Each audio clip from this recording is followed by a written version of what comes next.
દેશ આઝાદ થયો ને તેથી લાલા લજપતરાય ને બાપુ અંગ્રેજ સરકારના શાસને એક લાકડી મારી અને લાલા લજપતરાય ને મારી નાખ્યા અને એના સબને શ્રદ્ધાંજલિ આપવા માટે રાખ્યા અને આ બધાને જાણ કરી કે જેને દર્શન કરવા હોય શ્રદ્ધાંજલિ આપવી હોય એ આવે. દિલ્હીમાં લાલા લજપતરાયના સબને રાખવામાં આવ્યો અને આ વાત ઉડતી ઉડતી બાપુ પંજાબમાં ભગતસિંહના કાને પડી અને ત્યાંથી નીકળ્યો બાપુ. એ ભગતસિંહ ત્યાં આવે આખી લાઈન છે, કોઈ હાર ચડાવે, કોઈ ફૂલ ચડાવે, કોઈ ગલાલ અબીલ ચડાવે, કોઈ સાલું ચડાવે. ભગતસિંહ નો વારો આવ્યો ને કાંઈ નહોતું એની પાસે, ખાલી ખાલી આયેલો અને એનો વારો આવ્યો ને એ ભગત લાલા લજપતરાયના પગને અડી આમ સલામ કરી બે પગ પાછા પડીને બે હાથ જોડી અને પછી શ્રદ્ધાંજલિ આપી મનોમય કે લજપતરાય તને દુનિયાએ ગમે શ્રદ્ધાંજલિ આપી હોય, કોઈ સાલ ઓટાડી હોય, હાર આપ્યા હોય, ફૂલ આપ્યા હોય, મારી પાસે કાંઈ નથી, પણ મારી શ્રદ્ધાંજલિ સાંભળજે. કાલ સવારનો દી ઉગે અને દી આંખમાં પેલા તને મારવા વાળાને જો ભડાકે ન દઉં તો હું ભગત નહીં બાપુ. કેવો દીકરો છે, એની માં કેવી છે. અને બીજે દી બાપુ ભડાકે દીધો અને ચીતો નીકળે એમ નીકળી ગયો, ખબર ન પડી કોઈને ભડાકો કર્યો. અને સવારમાં પેપરમાં આવ્યું કે અંગ્રેજ સરકારના શાસનના વડાને કોઈ ભડાકે દીધો પણ હજી મળ્યો નથી, પોલીસ તપાસ ચાલુ છે.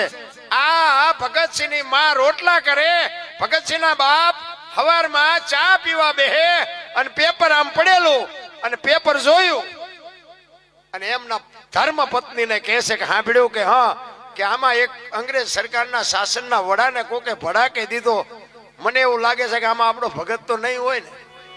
અને તેદી બાપુ આ ભારતની આર્ય નારી જગતજનની જોગમાયા કે તમને તો શંકા છે ને, પણ મારા ધાવણ ઉપર મને પૂરેપૂરો ભરોસો છે કે મારો ભગત જ હોય, બીજો કોઈ ન હોય બાપુ. આ માં ને આ દીકરા ઈ આપણી સંસ્કૃતિ છે. હવે અત્યારે તો તમને કહું શું આપણે વાતો કરી, આમ આપણું લોહી ઉકળે છે, પણ કેવું કોને? તમે ને હું જો આપણે આપણું સ્ટેજ ભૂલી જાય, તમે કોણ છો એની તમને ન ખબર હોય, હું કોણ છું એની મને ન ખબર હોય. અત્યારે છોકરા તમને કહું બાપાને એમ કે તમને ન ખબર પડે, તમને ન ખબર, નહોતી ખબર એટલે 100 વીઘા રાખી હતી, તું 10 વીઘાના ઉલાળિયા મીડ્યો કરવા, અમને નથી ખબર.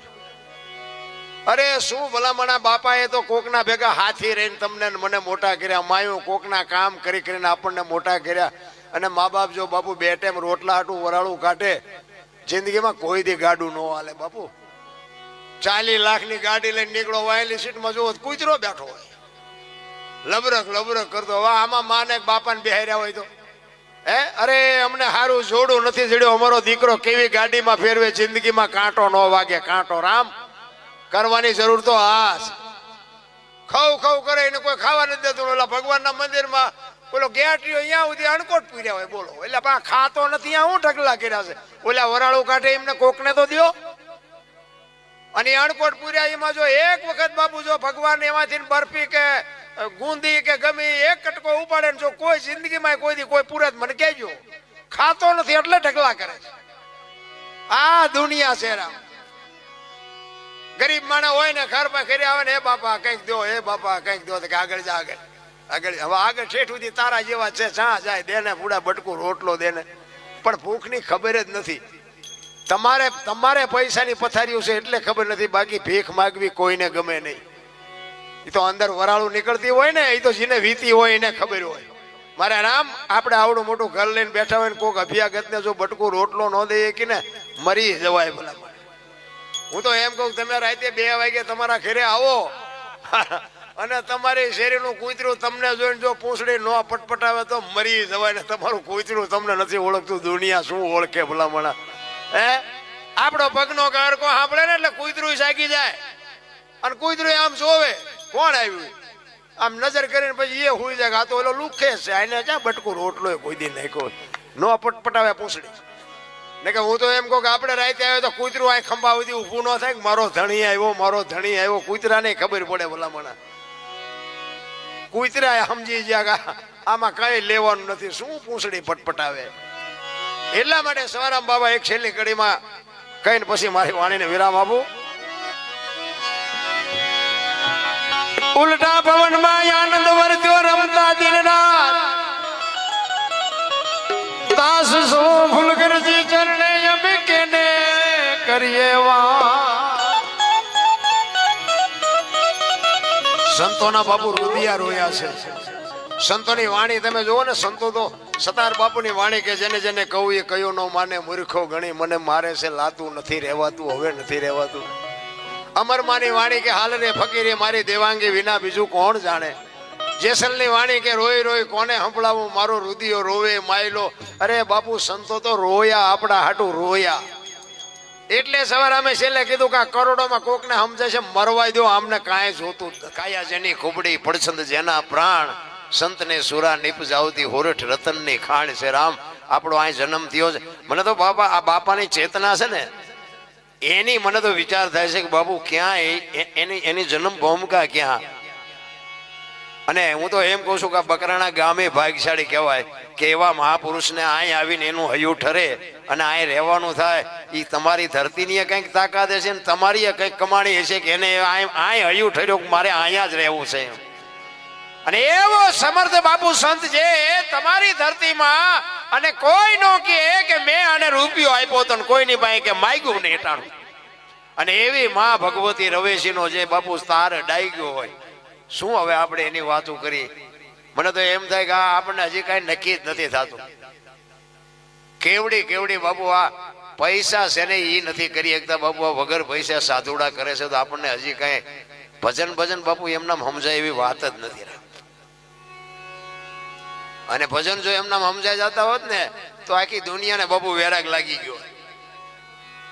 એની માટે સદગુરુની જરૂર પડે બાપુ. સારા સદગુરુ સિવાય બાપુ તમને આ મને ઉજે જ નહીં. રામ પણ ચેતના જે રામકથા છે, રામકથા છે ને બાપુ, રામાયણ છે એક આપણો અદ્ભુત ગ્રંથ છે.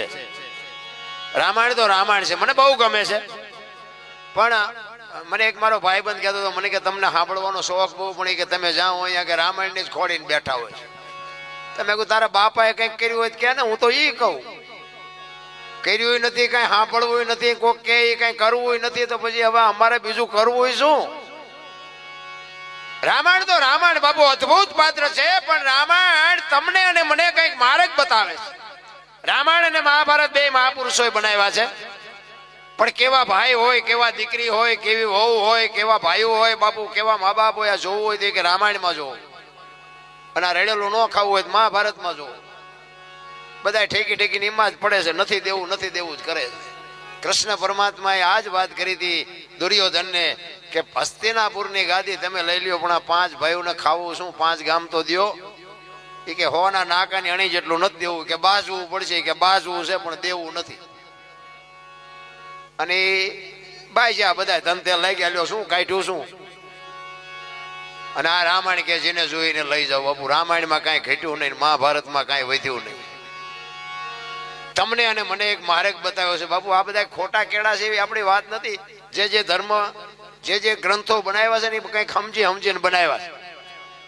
એક મા ભગવતી સીતાજીની વાત તમને કરું. સીતાજી કે લક્ષ્મણ રેખા ઓળંગી ગયા, હરણ થયું. સીતાજીમાં કઈ શક્તિ જ નહોતી.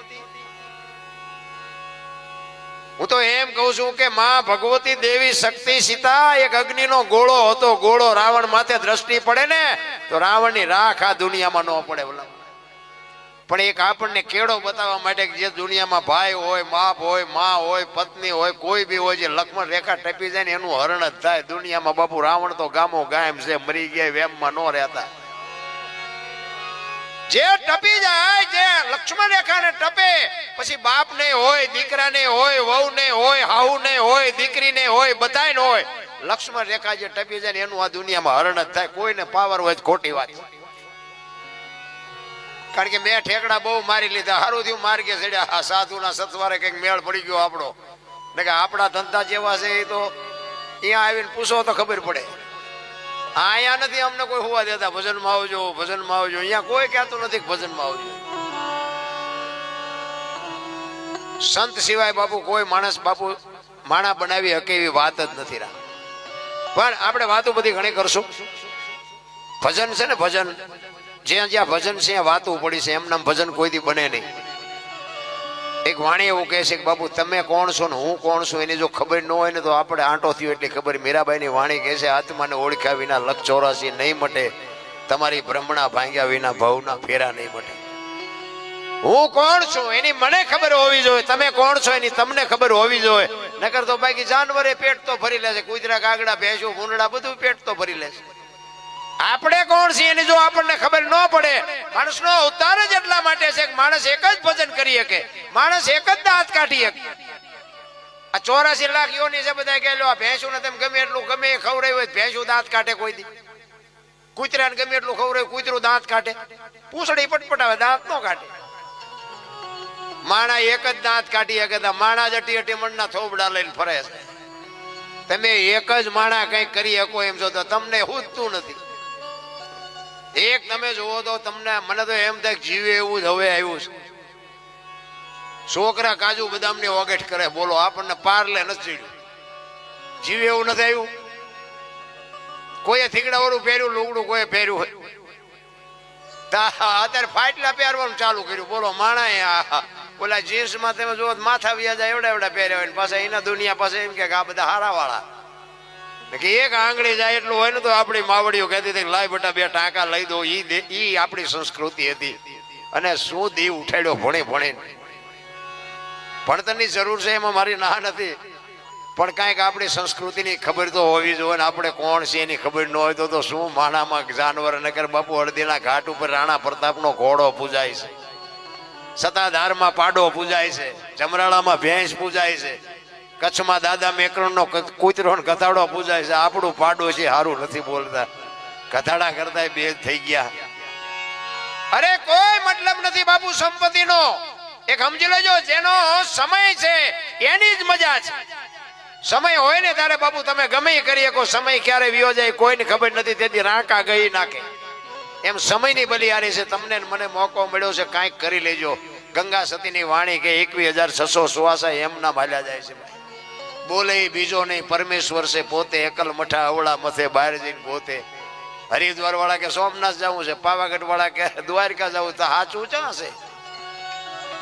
હમણાં તમે જુઓ તો ઓલા કુંભમાં તમે જુઓ કીડી ઉભરે એટલે ઉપરાંત ખોટું છે મારી વાત નથી, પણ બધા કે જીએવી ગંગામાં નાઈ લઈએ એટલે કે પાપ બળી જાય, ગંગાજીમાં નાઈ લઈએ એટલે પાપ બળી જાય. ત્યાં ગંગાને કાંઠે રહેતા છે, રોજ ની ધૂપકા દેતા હોય,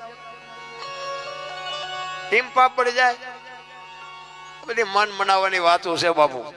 બાકી તો ગંગા જ છે, પણ અંદરથી તમારું કેમ છે એ તમારે નક્કી કરવાનું છે. એટલે ભજન માટે તમારે અનુભવી બાપુ મહાપુરુષોનો સંગત કરવી પડે. એવા કોઈ ભજનાનંદી પુરુષ, એવા કોઈ સત્સંગી પુરુષનો બાપુ અનુભવ કરવો પડે. એમ નામ ભજન સમજાય નહીં.